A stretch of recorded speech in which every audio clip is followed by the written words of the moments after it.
Kamu tuh diminta sama Allah, wahai para orang tua. Wahai para orang tua, kamu diminta Allah bukan cuma untuk membesarkan badan mereka doang.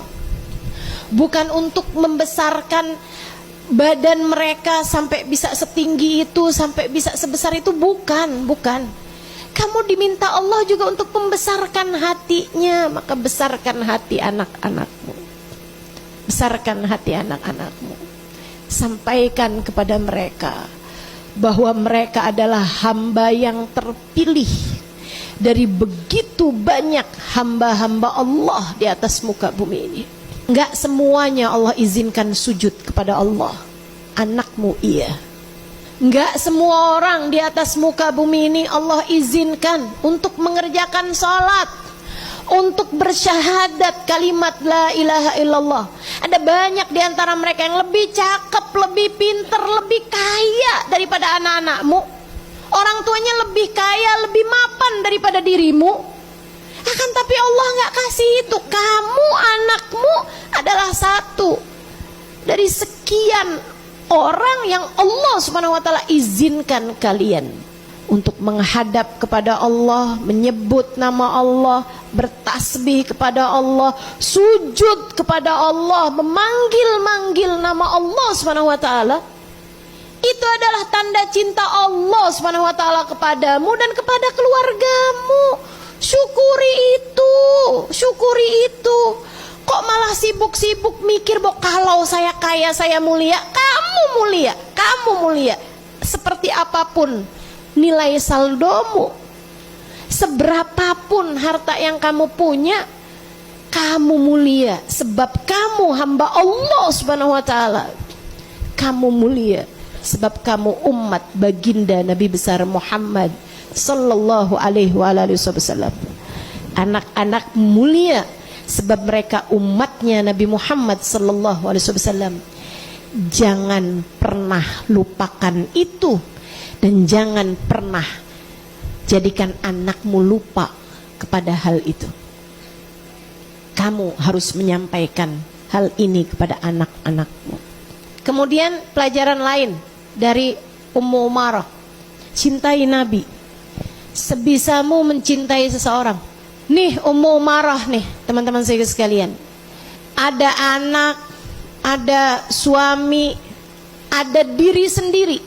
Emang gak takut kalau perang dirinya mati? Itu perang sama mati deket banget. Meskipun memang tanpa perang juga kematian masih sesuatu yang deket. Tapi tuh kalau perang itu di depan mata yang namanya kematian. Betul gak? Itu ya udah perang pulang, kalau nggak hidup ya kalau nggak mati gitu kan.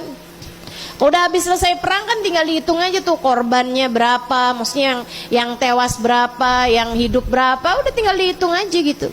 Tapi Ummu Umarah ketika cintanya kepada Nabi Muhammad penuh seluruh ruang jiwanya, dia nggak lagi peduli sama apa yang bisa saja terjadi pada dirinya ataupun pada keluarganya. Dia ambil pedang, dia bela Nabi Muhammad SAW dengan sepenuh kekuatan.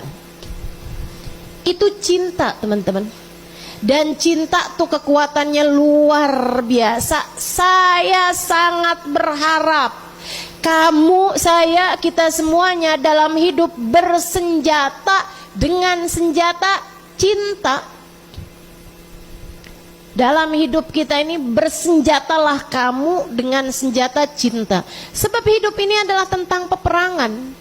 Peperangan mengalahkan bisikan-bisikan setan, peperangan mengalahkan hawa nafsu, peperangan menghadapi hal-hal yang haram-haram gitu kan. Ini kayak adik-adik nih yang masih pada pacaran. Kenapa kamu terus-terusan pacaran? Karena cinta. Oke, boleh. Sekarang nih kamu pacaran karena kamu cinta. Tapi saya kasih tahu deh, kalau cintamu kepada Allah dan Rasulnya lebih besar daripada cintamu kepada dia dan cintamu kepada dirimu sendiri, cintamu kepada Allah dan Rasulnya akan mampu mengalahkan cintamu kepada yang tidak halal. Saya sampaikan sekali lagi, untukmu yang sedang berada dalam hubungan yang haram, untukmu yang sedang berada dalam hubungan yang tidak halal. Siapapun kamu, kamu mempertahankan hubungan tersebut, kamu bilang karena cinta. Betul, itu mungkin karena cinta. Tapi saya bilangin, cinta kamu yang itu cinta yang rendah. Cinta yang bahkan orang-orang yang gak beriman pun dikasih rasa cinta yang kayak begitu. Maaf teman-teman saudariku sekalian, kalau cinta yang ujungnya adalah kamu berdua-duaan, kamu telepon-teleponan sampai malam-malam, maaf ya, kalau yang kayak begituan tuh, itu namanya syahwat.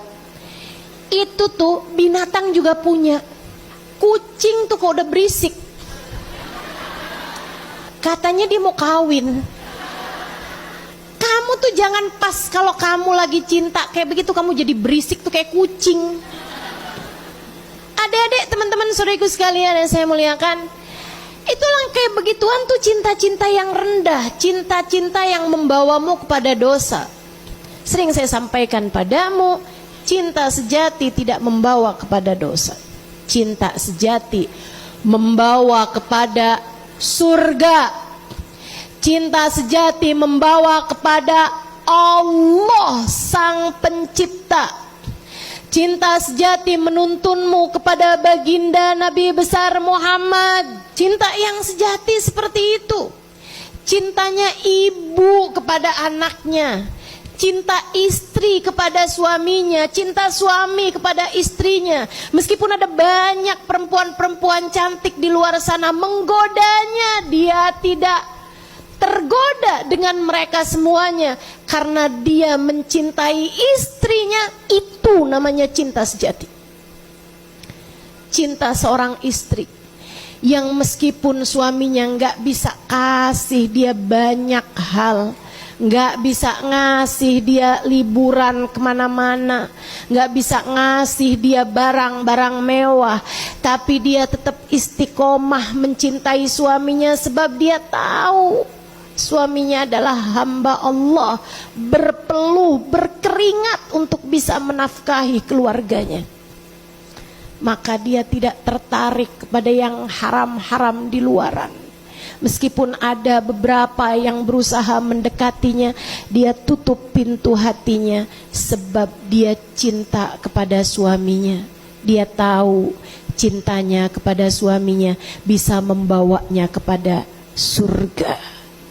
Dia tahu cintanya kepada suaminya, lirih doanya ketika mendoakan suaminya, tengadah tangannya ketika mendoakan keluarganya, bisa membawanya kepada berada di barisannya Nabi Muhammad di akhirat nanti. Itulah yang namanya cinta sejati. Cinta sejati tidak membawamu kepada dosa. Cinta sejati membawamu kepada kedamaian dalam jiwa. Cinta sejati membawamu kepada rasa nyaman hidup bersama dengan Allah Subhanahu wa ta'ala.